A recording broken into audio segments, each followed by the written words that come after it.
and welcome to the Flix Forum podcast, where each episode we go back and we look at a Netflix original film in the order of release.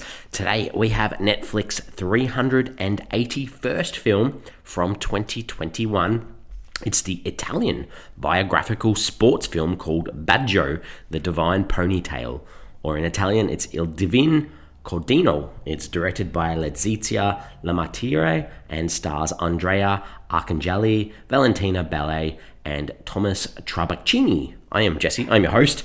Thank you for joining me today for this Netflix original film. As always is the case with this show, if you haven't seen this film yet and you're interested in checking it out, give us a pause and come back a little bit later on, because we will spoil this film as we go. But I guess if you are aware of the name Roberto Baggio as an Italian football or culture or soccer player, this story is not going to be anything new to you. But we start the show with the Fast Flicks, where we do a quick little summary of what the film is all about. So this one's about the journey of Roberto Baggio and the ups and downs of his football/soccer career.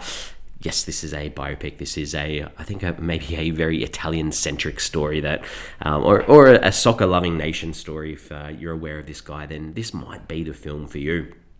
Obviously, the title, as I mentioned before in English, is the surname of our character, Baggio, and then the Divine Ponytail, and this is in reference to the ponytail that he has on his head during his career.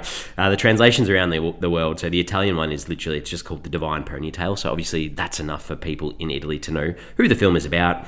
In Portuguese, it's called the Divine Baggio. In French, it's the Divine Ponytail, The Art of the Goal by Roberto Baggio.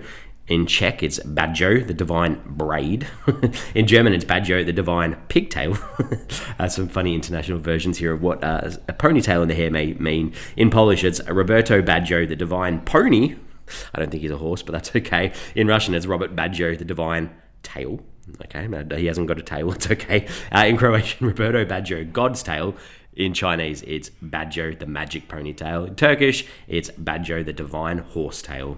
All right, so some translations there around the world. Very little to find out about this film and how it came about, but obviously this is the story of a famous football player, and they do use some special effects throughout the film to recreate some of his big soccer games or moments. So they used a bit of green screen technology, and this is obviously around some of the locations they filmed, but they filmed at the Olindo Gully Stadium in Tivoli, and it was transformed into various grounds in Italy and abroad, and it was shot by a drone in 3D. So this one match in particular that marked Baggio's career was the 1994 World Cup Finals, where Italy played Brazil at the Rose Bowl in Pasadena in USA. So they've recreated this stadium. They used the tunnel entrance for this stadium. They actually used it at Rome's Olympic Stadium, and the Hotel Sheraton in the film, which is the EUR neighborhood, was used for the hotel that hosted the Azzurri, which is the Azzurri's blue. I'm pretty sure from my memory of Italian blue, the Italian soccer team wear blue, and that hosted them in the 1994 World Cup as well. This was released on Netflix on the 26th of May 2021, and as I sort of mentioned before, it was filmed in Turin and Florence in Italy. They did do some location shots in Mexico City, Washington in USA, and Sapporo in Japan. What are the critics and audiences saying about this film? On Rotten Tomatoes, there is no consensus. There are 4 reviews, 3 of them are fresh, 1 of them rotten, so not too bad.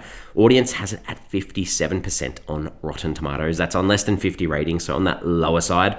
IMDb, fairly solid, a 6.1 out of 10 on 5,500 ratings.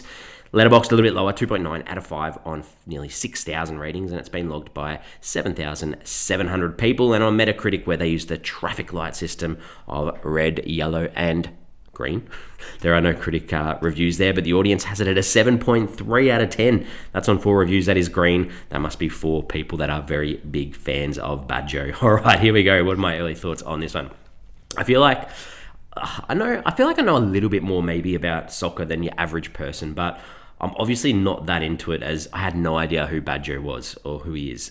If you're a big fan of him, you may like reminiscing about his career, but other than that, there's not too much to see or enjoy here in this film, unfortunately. So let's break it down. Why am I saying this? The characters. Let's talk about the characters in the film. So obviously, this film is about Roberto Baggio.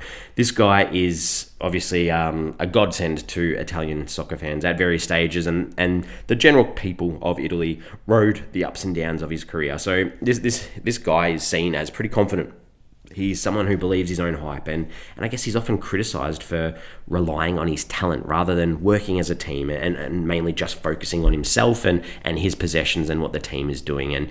And part of this idea of this film is the idea of a dream and trying to impress his father, who seems very hard to impress, and wanting success on the big stage, and keeping this promise he makes to his father about making it to the World Cup and beating Brazil. Even though we find out later in the film that this was made up by his dad. One of Roberto's friends along the way is Maurizio. This guy's a record shop owner and a wannabe drummer who sort of introduces, and a very key part in Roberto's life is he introduces Roberto to Buddhism and gives him this calm and this idea of prayer and often company too, in this very lonely time in his career when he's moved away from his family and he has no one else around. So he plays an important part. The other important character, I guess, in his life is Andrea, who starts off in the film as Baggio's girlfriend, and they go into this long distance relationship. Then all of a sudden, through the progression of the film, kids just pop up here and there, so they're obviously having children. Andrea makes this big trip to the USA for the World Cup because she says that Roberto needs his family, but other than that, he doesn't do anything for her or the kids. We know that she likes to draw and she has like this ambition of being an artist, I guess, but that's about it. So very little, just this side character that's in the background of his life, I guess. Florindo is Roberto's dad. He has 7 other kids alongside Roberto. So obviously as a father struggles to make time for each of them because he's obviously working to support the family as well. And he can't give them the attention they need. He can't treat them with above gifts or presents, but he treats them all the same. And I think that's the important thing. Whether one of his kids is a famous soccer player or a worker in a factory, he treats them all the same. And he's a very hard-lined father, I guess. And I guess that's a little bit of Roberto's character growth in this film. The only other character I'll talk about is Vittorio. He rocks up in the last half of the film almost as a replacement for Maurizio and Baggio's manager and friend. And he gives him motivation to continue his career and have surgery towards the end. But that's about it for the film in character-wise. All right, the director, Leitzia Lamartire. 6 directing credits. This is her second feature film, some TV. All shorts, the others all shorts, all in Italian. So interesting to see where that career goes. Let's talk about some scenes. What are the scenes that worked? What are ones that didn't work for me? There's a moment where Baggio kicks a goal to tie up one of the games, and there's lots of these cuts to random Italian people watching around the globe, and there's some people watching it on TV eating this bag of Fonzies. I just loved that. Fonzies it's like a crisp or a chip that's like a cheese flavor. I studied Italian in high school in the early days, and it was always in the textbook because it's a version of a very Australian not confectionery, but crisp called a twisty. Twisties are very big in Australia. One of my favourite chips or crisps to eat, and I just really enjoyed seeing that. That's a very random side note. Other things that I liked, there was I guess as bad as some of the soccer recreation, the games were, I did like the intercutting with actual footage from games, especially the 1994 World Cup. That was good. And Roberto, there's a moment where he's shooting ducks with his dad at the end, and the dad reveals that the goal or his motivation of winning the World Cup against Brazil was made up by his dad to give him a goal.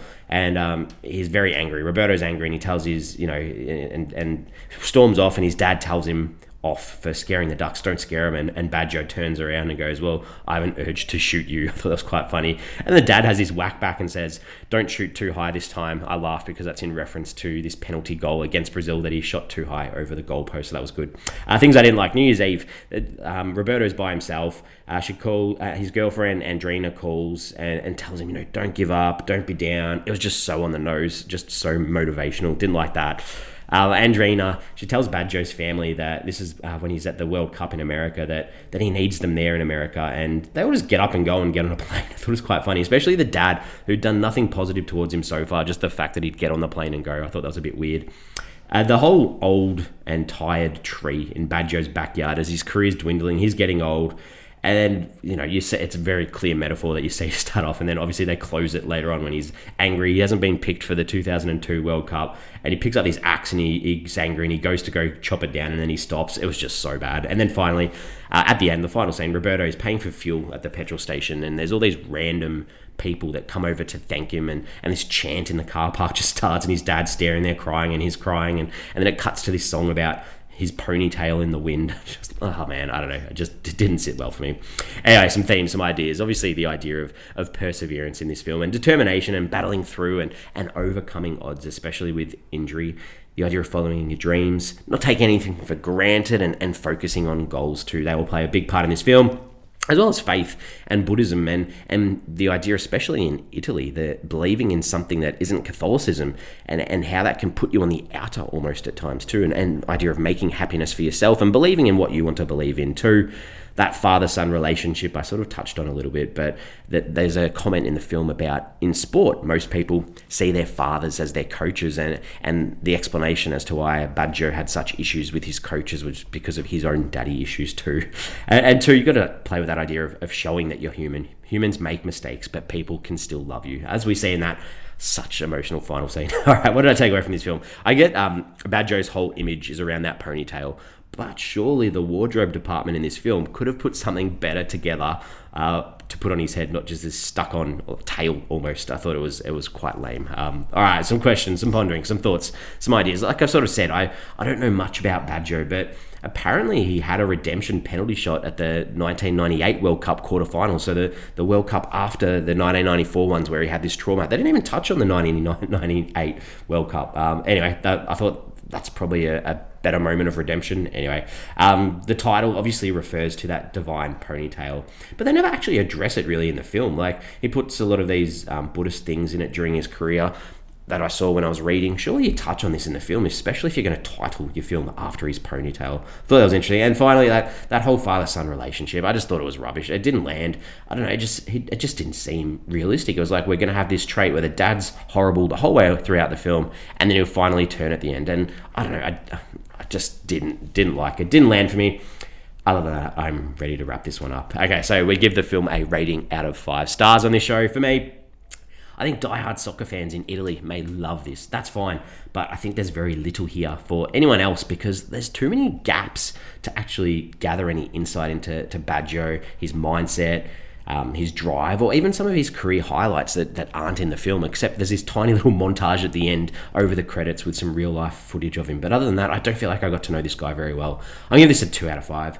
Pretty low for me. We're on socials. We have X, we have Facebook and Instagram. Give us a follow, give us a like if you can. The question for this episode that I wanted to pop out was, is life about the journey? That's often what this film's about, is about Roberto's journey and his journey through life and finding that inner self to feel like you've accomplished something in life through that journey. And he obviously has a pretty big journey through lots of injuries and ups and downs. And I think that's probably one of the good things to take away from this film.